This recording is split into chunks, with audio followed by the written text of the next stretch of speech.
3, 2, 1.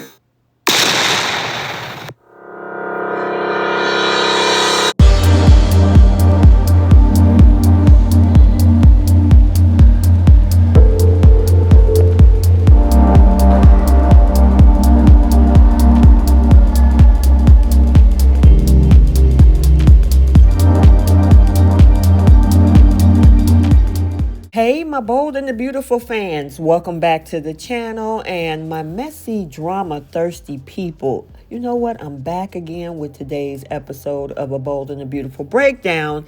And this one was a full buffet of trail, brain trauma, and a side of, did she just say that?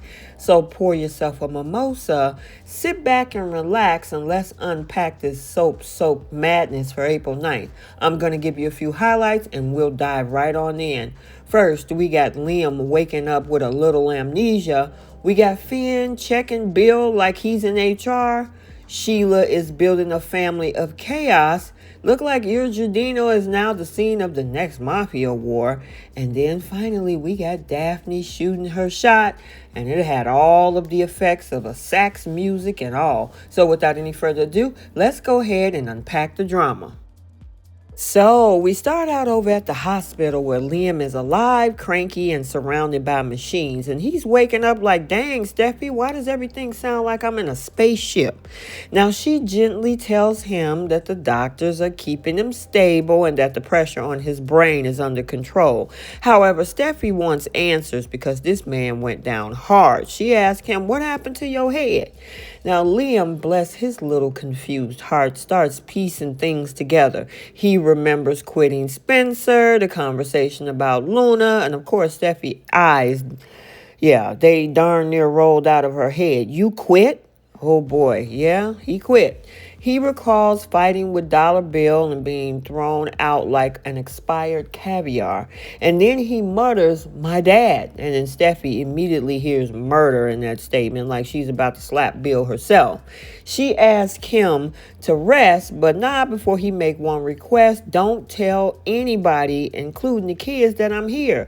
Liam, do you know who your ex-wife is? She's already ready to talk to Finn. I mean, man, did you expect to keep this a secret? Meanwhile, we got Finn over at the hospital like a true husband-detective combo, clocking Bill strutting past his office. He calls him in like, you got time to chat? And Bill, oh yeah, he was ready. Bill out here like, let me guess. You want to thank me for saving Luna, and Finn's face stuck in permanent side-eye.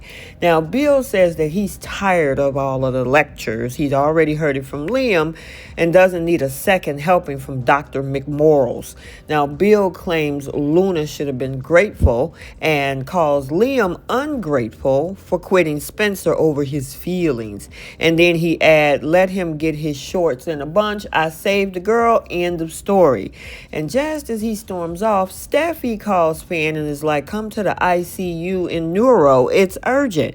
The wife code for something dramatic is happening and I need backup. So now over at Sheila's place, Sheila is glowing. Yes, glowing, y'all, with joy. Why? Because Luna is now part of her messy little family tree and isn't running for the hills. Sheila's like, I'm not used to people being happy to be related to me. Usually they're dialing 911. Now, she promises Luna unconditional love and talk about the bond that she had with Finn until Steffi came along and ruined it with her moral compass and restraining orders. Now, Luna starts gushing about her intense, soul-touching moment with her dad, Finn, and Sheila's eyes is twinkling like she's about to arrange a secret family reunion, whether he wants it or not. She says Luna deserves a relationship with her dad, Finn, and vows not to let Steffi get away with it. Ma'am, you make it sound like Steffi committing federal crimes by protecting her husband from you and your villainous vibes. Now cut to the design office where Carter and Deacon are squaring up like they're in a mob drama. Now Daphne, the only person with some sense today, reminds them that this is a fashion house, not a dive bar. But Deacon, oh yeah, he's coming in hot. He comes in like, you betrayed my daughter, you forced a flavor traitor.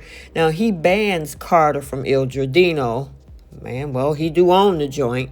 Talking about, you show your face near my daughter again and I'm going to finish what I started. Oh, okay, we doing threats now?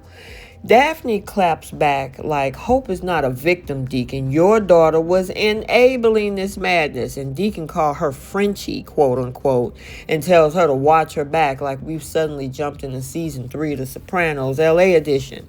Now he storms out, muttering, and everybody's blood pressure drops about 20 points because he's now gone. And finally, with Deacon now gone, Daphne turns her attention back to Carter, who's out here feeling guilty and confused. He's like, Hope supported me and I ruined it.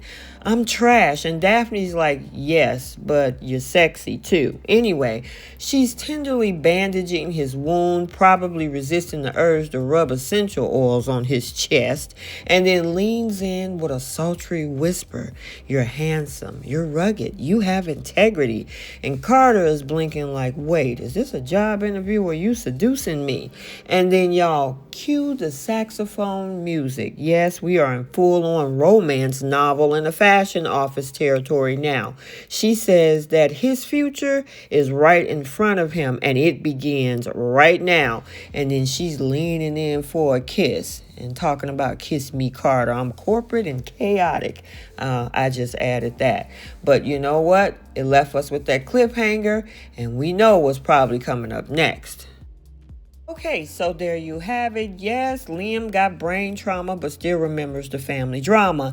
Deacon is ready to throw hands, baguettes, or even bar stools, especially if he was back at his company.